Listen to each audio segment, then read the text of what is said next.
한국인은 밥심이다 라는 말 들어보셨나요? 한국 사람들에게는 그만큼 밥이 필수적이고 식사할 때 항상 빠지지 않는 것이 밥입니다. 밥 중에서도 여러 종류들이 있지만 단순한 맛과 식감 때문에 흰쌀밥을 드시는 분이 분명히 있으실 거예요. 혹시 흰쌀밥을 할 때 그냥 드시고 계신가요? 그렇다면 잘못 드시고 계시는 것입니다.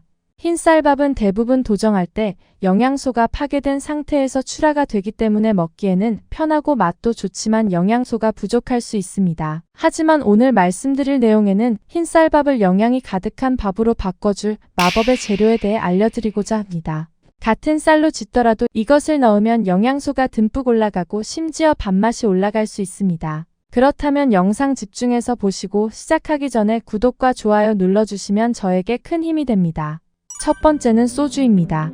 밥에 소주를 넣는다는 말에 깜짝 놀라셨을 텐데요. 하지만 우리가 생각했던 것보다 밥에 소주를 2잔 정도 넣으면 폴리페놀 함량을 극대화시킬 수 있습니다. 이때 밥은 실험 내용상 흰쌀밥보다는 현미밥에 주안이 되어 있는데요. 현미밥이 효능이 뛰어나지만 소화가 잘 되지 않고 식감이 까슬까슬하여 소주를 넣었던 실험이 있었습니다. 농촌진흥청 국립식량과학원 연구에 따르면 현미밥을 지을 때 소주를 넣는 실험을 하였더니 물만 넣은 경우와 소주를 넣은 것을 비교해본 결과 소주를 넣은 밥이 폴리페놀 함량이 무려 17%가량 높은 결과가 나왔습니다. 조사해보니 소주를 넣게 되면 물보다 끓는 점이 낮아 더 빨리, 더 오래 끓게 되고 현미 속 폴리페놀이 잘 빠져나와 항산화 성분이 가득한 밥을 먹을 수 있게 되는 것이죠. 단 2잔으로 맛과 영양소를 둘 다 잡는 방법입니다. 이때는 현미밥 2인분 기준 소주잔 2잔 정도만 넣어주면 됩니다. 그리고 혹시 알코올이 들어가서 걱정하시는 분들이 계실 텐데요. 소주의 알코올은 밥을 지을 때 열에 의해 100% 날아가니 안심하셔도 됩니다. 두 번째는 녹차입니다. 녹차 한 잔에는 비타민C 1000mg에 해당하는 항산화 효과가 있는데요. 이러한 녹차를 쌀에 넣게 되면 항산화 물질이 높아진다고 합니다. 실제로 한국식품영양과학지에 따르면 밥을 지을 때 녹차물을 넣은 결과 일반 물에 비해 폴리페놀 함량이 40배가량 차이가 날 정도로 확인했습니다. 폴리페놀뿐만 아니라 혈전 생성 억제에 도움을 주는 플라보노이드 역시 녹차물로 했을 때 0.13mg에서 약 33mg으로 엄청난 양이 늘어났습니다. 녹차밥을 할 때는 녹차 티백으로 우려낸 물을 사용하시거나 녹차 분말이 있다면 쌀 1인분당 녹차 분말 3g을 넣어주시면 됩니다. 이처럼 단순한 물의 차이인데 항암 효과가 엄청난 밥으로 바뀔 수 있다는 점 꼭 기억하세요. 세 번째는 식초입니다. 흰쌀밥을 할 때는 햅쌀과 묵은 쌀에 따라 각각 맛이 다른데요.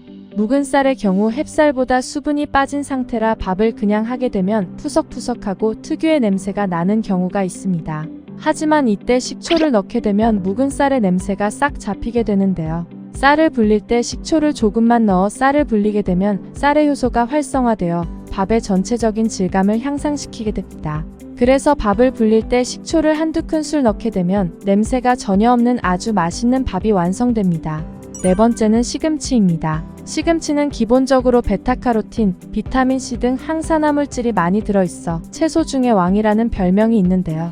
이러한 시금치를 밥에 넣는다는 것은 상상도 안 해보셨을 것입니다. 시금치를 밥에 넣으면 좋은 이유는 시금치의 수산 성분 때문입니다. 시금치는 절대 생으로 먹으면 안 되는 사실 알고 계셨나요? 시금치에는 수산의 성분 함량이 높아서 체내의 칼슘과 결합하게 되면 수산칼슘염이 생기게 되는데요. 심각한 것은 수산칼슘염은 밖으로 잘 빠져나가지 않고 체내의 덩어리채로 생겨 신장결석이 쉽게 만들어지게 됩니다. 신장결석의 70%가 거의 수산칼슘염으로 이루어져 있습니다. 하지만 다행히도 시금치는 뜨거운 것에 데치거나 끓이면 수산 성분이 대부분 제거되고 건강한 영양소만 남아 있습니다. 그래서 밥을 지을 때 가볍게 데친 시금치를 먹기 좋은 크기로 썰고 난 후 불린 쌀과 함께 넣고 밥을 지으면 아주 건강한 쌀밥을 드실 수 있습니다. 여기까지 쌀밥에 넣어야 하는 마법의 재료에 대해 살펴보았습니다. 아주 간단한 재료이지만 이것들을 넣게 되면 몸속의 활성산소를 없애고 항산화 효과가 몇십 배가량 높아질 수 있어 밥을 하실 때 꼭 넣어보세요. 그러면 영상 여기까지 마치고 다음번에 더욱 좋은 영상으로 올게요.